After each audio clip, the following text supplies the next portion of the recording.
My name is Juanita Johnson.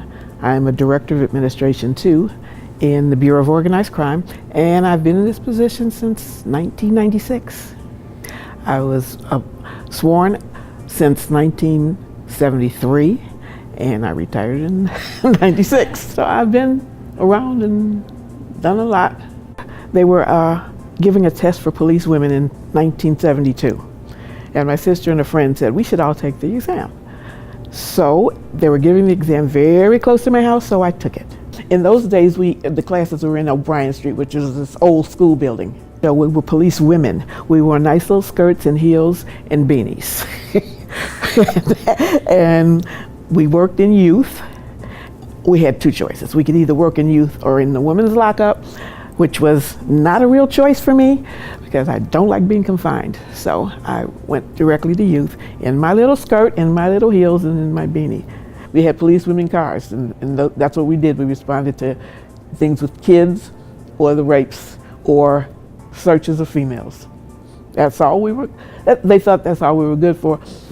But when we locked people up, they get a little upset because we did. We were the police. We actually were trained, even though they didn't want to believe it. It got to the point where, and I hate to say it, our sergeants said, go sit in the district until you're called. Special investigations. Worked plain clothes then, in and around the schools. Before Jump Street, we were Jump Street. We got so successful that they ended up making all the narcotic part of the special investigations were transferred into narcotics. So I actually retired as a sergeant. And I worked in the 4th District. My guys would come and say, what are you doing? And I said, I'm the police. Because there weren't that many women on the job in the first place. When I went out to 4, I was the one and only female sergeant out there.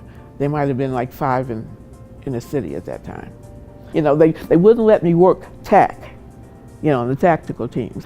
When I first started, there were those that would not speak to me, did not want to deal with me at all, even though I was their supervisor. I had to prove that I actually belonged out there, that I was the real police, and not just some quota woman that they stuck out in the 4th District to because it was the time, the times. In '92, I was asked to go into the identification section, which is now field services, as a supervising sergeant. And that's where I retired from. Since this was a man's world, I did feel a bit competitive, so I did work a little harder to get where I needed to go. When I was in the policewoman's class, I came out on top. I was the class commander. In the sergeant's class, I also came out #1, the School of Police Staff and Command. I was the only female in the class. Came out the top of the class, vice president of the class, and I won the first Kreml Leadership Award. I have an M.B.A. and I'm a C.P.A. Now they treat the women just like men. Way back then they didn't, because they didn't know exactly what they could do, and they weren't happy about it.